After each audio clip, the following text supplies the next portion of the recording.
welcome to Season 1, Episode 23 of Pro Wrestling's Top 50. I'm your host, Travis McNeil, and today we continue our countdown of the top 50 matches of 2020 with match number 28 on our list, which is our final visit to the 2020 New Japan G1 Climax. This was a Block A tournament match between Shingo Takagi and Kazuchika Okada from the 13th night of the G1, held back on the 10th of October.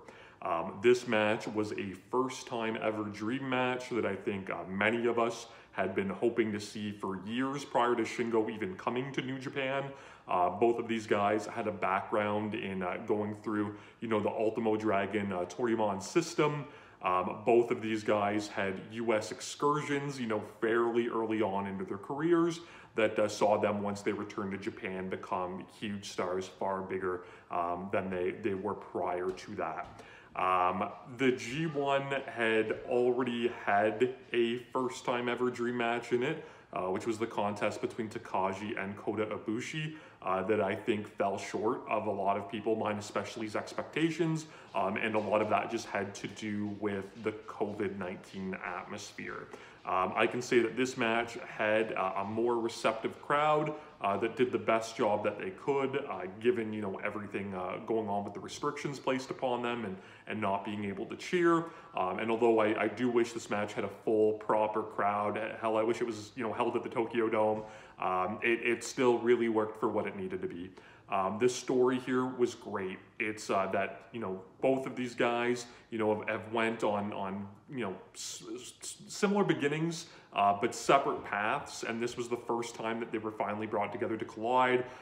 It felt like Shingo had been waiting for this match for a really long time, and he was going in thinking that he was better than Okada and thinking he could best him, and that certainly was the openings of the matches. He had a power advantage, obviously very early on.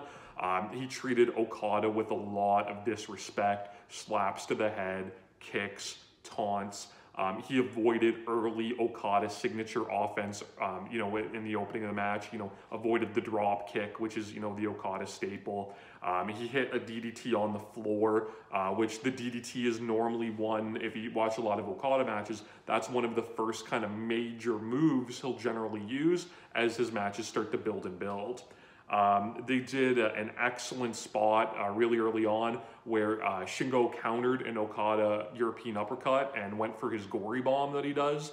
He almost got it, and you can tell it rattled Okada a little bit. He wasn't expecting it.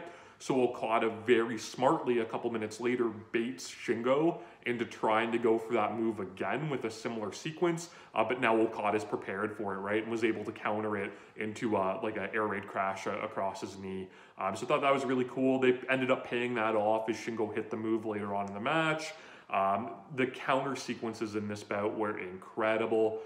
There was a really good sequence where Shingo was going for like his sliding lariat he does, and Okada kept going for the drop kick, and they kept countering out of it, countering out of it, countering out of it.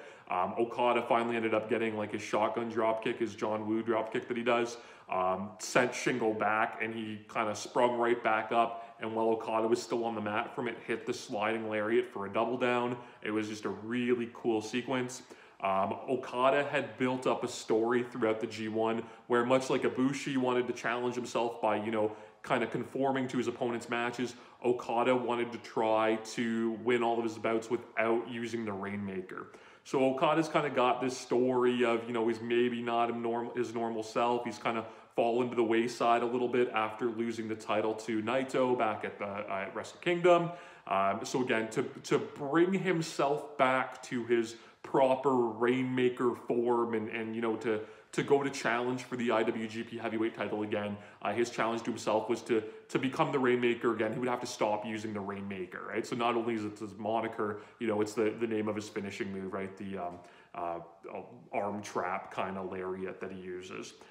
So he hadn't been going, for the finish. He had been challenging himself to instead use the money clip, which is like a Cobra clutch move that he had developed that, was kind of a little heatless. It doesn't look great. That said, this was the best best it's looked in a match. They did a really, really good job with building it. He got it a couple of times. He snuck in, you know, the Wembley Stadium Bulldog Bret Hart finish, which he had used to, you know, earn a fall over Omega back in their 2 out of 3 falls matches, and he'd used successfully in a couple other bouts for finishes, so that was a great near fall. And this just goes into an incredible, incredible finish. They do tons of just amazing counters around the Rainmaker, Shingo's signature offense, and it ends up where Okada hits the Rainmaker and grabs the money clip rather than going for the 3 count. They do a really long, extended sequence with Shingo trying to fight out of it. The time limit, 30-minute time limit in G1, right? So it's starting to kind of count down and get close to it, and it creates a lot of drama in, is Shingo going to survive this move?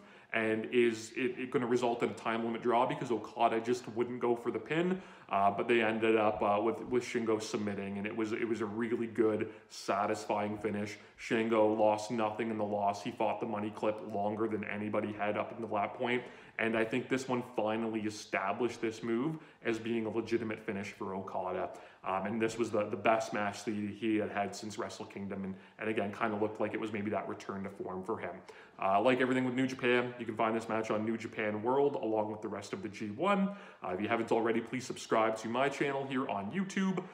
You can follow me on Instagram and Twitter at Wrestling50. And please join us again tomorrow as we continue to count down Pro Wrestling's Top 50.